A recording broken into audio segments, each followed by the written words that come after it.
Hello, hello, hello. It's Flutes here with your weekly question and answer corner, where we get to know each other just a little bit more every single time. We're going to get started with your name, as always, the name that you want to go by this week. Because as we know, we are shapeshifters, and no name fits us forever. What was that? Oh, that's a great name. I like that name for this week. Shall we dive right in? Or did you have something on your mind that you wanted to share? Something about your week? If you had one word, maybe, to summarize the week that you just had, what would it be?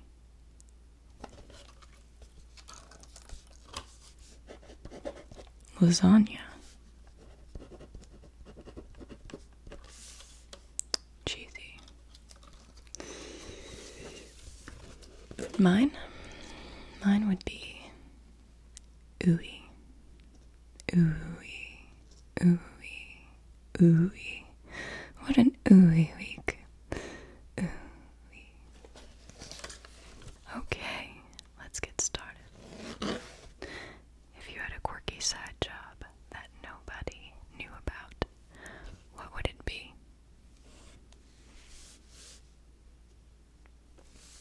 You would dye cats. Like hand dye them. Tie-dye.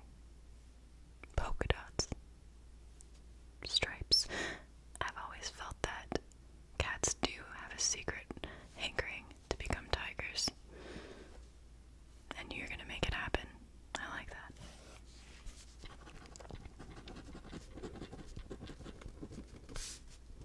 You would shape them too. I'm imagining someone shaping a cat as if they're shaping a topiary. Is that what you're imagining? No. Oh, mohawk. More like in the mohawk vein.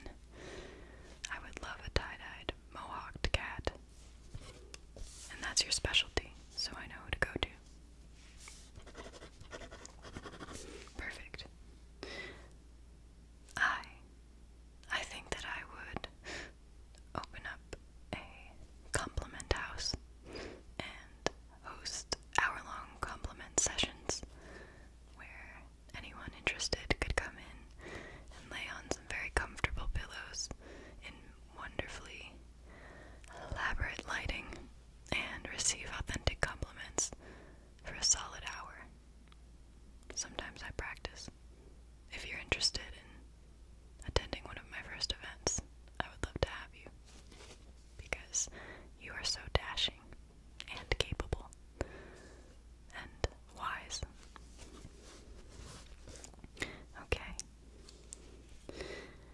If you could design your own eccentric fashion trend that everyone would follow, what would it look like, and what would it represent?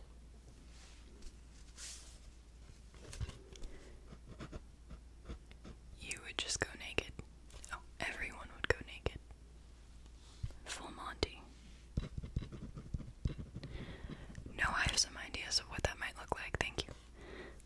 Oh, yeah, no, please, go on.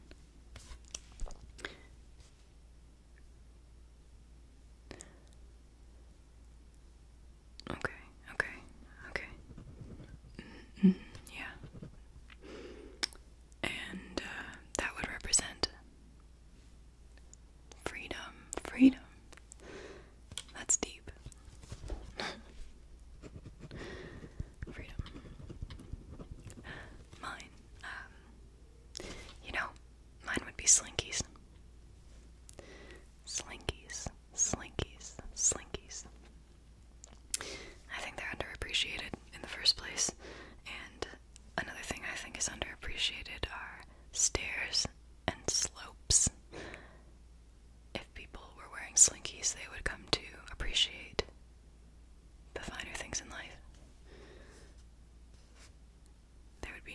body shaming.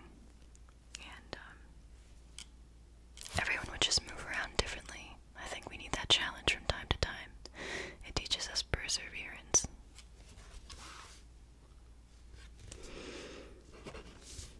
Okay. Should we get deep for a second? Should we get deep?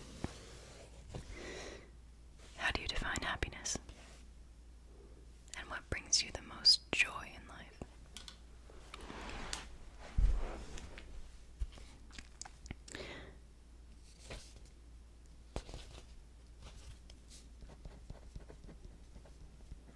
Okay. Purpose. That's a big one. And a sense of fulfillment. So then by doing this questionnaire, you're helping others, right? So you're feeling fulfilled. Right? I'm happy that I could provide that for you.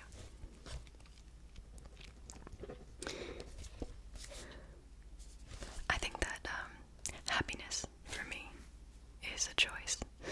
It's based on where you focus your attention, and nature and being creative bring me the most joy. I think that that's what fulfills me the most. Also, back massages. A really good back massage can bring me a lot of happiness. If you were a character in a surreal movie, what peculiar scene would you find yourself in? And what bizarre twist would occur?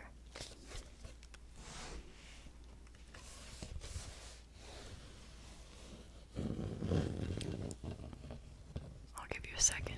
Looks like you're thinking there. I like where this is going. Okay. Alright. Okay, slow down.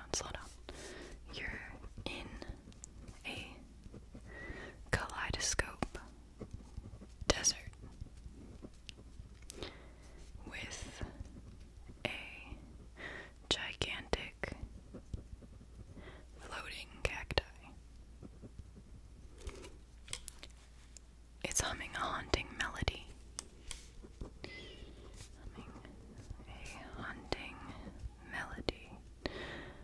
And the ground, it turns into a sea of multicolored jelly. Multi-flavored too. You can't tell. It's just multicolored. Raspberry, boysenberry, mulberry. Are we getting far out with the berries? Okay, just no jelly flavors, right? There's no peanut butter, okay? A flock of neon butterflies with trumpets for wings. Trumpets for wings. Get out of here. What song are they playing? You don't know, right? They won't tell you. They're whispering riddles. The neon butterflies are whispering riddles that unlock the secrets of the universe. That sounds like a trip.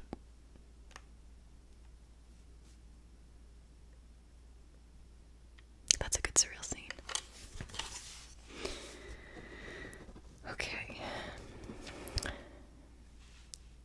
If I was a character in a surreal movie, what peculiar scene would I find myself in?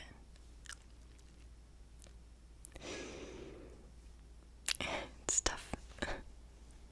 It's tough to top. Not that it's a competition, but I don't know if my scene would be as polite. I think I would be in a world that was made entirely of chewing gum, and I would have to chew my way through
you're saying that's the cognitive dissonance talking.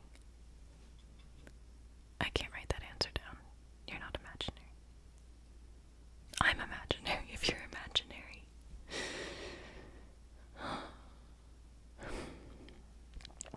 Okay, well, maybe mine's made up too. I am pretty positive that I have HSP. And I seek to be understood on that level because HSP, it's highly sensitive, a highly sensitive person. And I feel very affected by or triggered, but not in a way that gives me tingles, by certain sounds and definitely smells. Like lighting, if the lighting is whack, gets under my skin. And energies, the emotional energies of individuals, it's out of their control for the most part. But if they're not feeling well, or they're not having a good day, or they're upset or angry, I can feel it very strongly. And there is empathy in empaths, but I think they can overlap, but it feels like almost a finer degree in terms of sensory stimuli. So empath would be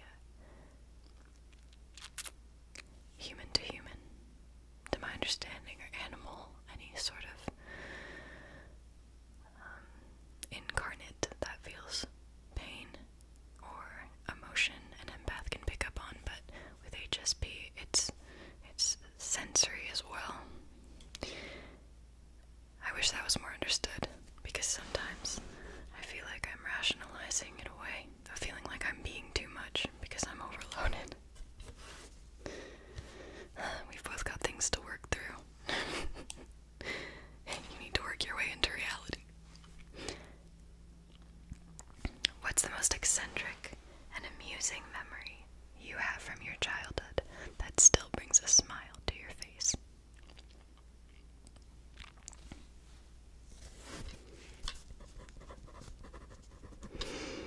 You met a group of forest sprites.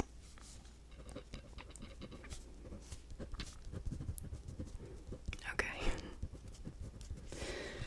And you made musical instruments from twigs and spent the day dancing and making music. That's beautiful. I wish that I had a childhood moment like that. Where were my forest sprites? Where my forest sprites at? Mine did not involve forest sprites, but it did involve extraterrestrials. I went to Chicago when I was around 7, and I was in a separate room from my parents, and apparently I woke them up in the middle of the night screaming, "Mommy, mommy, mommy." I just heard some really, really weird sounds, and my mom said, "Go back to sleep, honey. That's probably just the ice machine. It whirs in the night." And I said, no, it wasn't the ice machine. How do you know it wasn't the ice machine, honey? Because the ice machine doesn't sound like, "We are aliens. We are coming to take you away."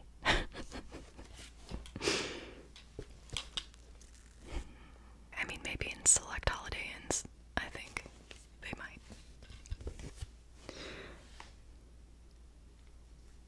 No, you don't have to be worried. What's the most eccentric and unconventional friendship you've ever had, and how did it come about? Your friendship with me, of course. Are you gonna tell me it's because you're imaginary and that's why this is so unconventional and eccentric? Because won't, refuse. I will not buy that. Oh, you've never been to a question and answer before? Totally. Well, I just started, so that makes sense.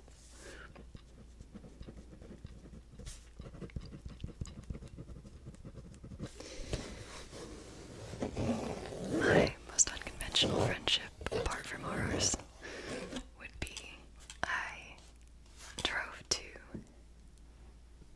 Taos, New Mexico from Los Angeles for Thanksgiving in 2012. I had never been to Taos before. I had a random idea one day that I should road trip out to New Mexico, mainly because I didn't want to go to class. And when I got there, I didn't have anywhere to stay. And driving in, I had a feeling that it was all going to work itself out. So I pulled up to this restaurant called Orlando's. This is not a plug for Orlando's, but I do love the nachos there. And I sat down and I looked out the window and I noticed an older man in a leather jacket getting out of the car. And I thought, he's gonna come in and sit down next to me. And then I thought, I don't know why I just thought that. He came in. He sat down next to me. We got to talking about vortexes, because Taos is notorious for vortexes, and I guess so does Sedona. His partner, Ernie, had just died. They were both in their mid-70s, and he was spending Thanksgiving alone. He was a brilliant sculptor. He was showing me all of his incredible creations, and one thing led to another. We were both Tauruses, and he asked me to spend Thanksgiving with him. And since then, we've been friends. He's still alive. He's still making incredible, I need a better synonym, absolutely explosive, exhilarating, fabulously fantastic sculptures and art and murals. And I would say that that is my most eccentric and unconventional friendship, but I'm always looking for new friends. How do you approach the idea of parallel universes or alternative realities?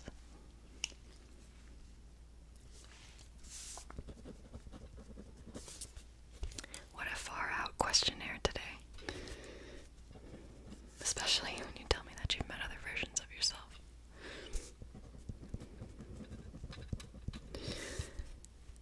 You can see them too. When you sleep, or like right now you can see them. Right now. Right here, right now. Like, how can you do that? You can't tell me. You told me too much already. Okay. Okay. I won't ask anymore. I'm sorry. But like, maybe you want to tell me a little. Okay. I don't even know. I don't even remember what you said. Parallel realities, alternate universes. Back to me now.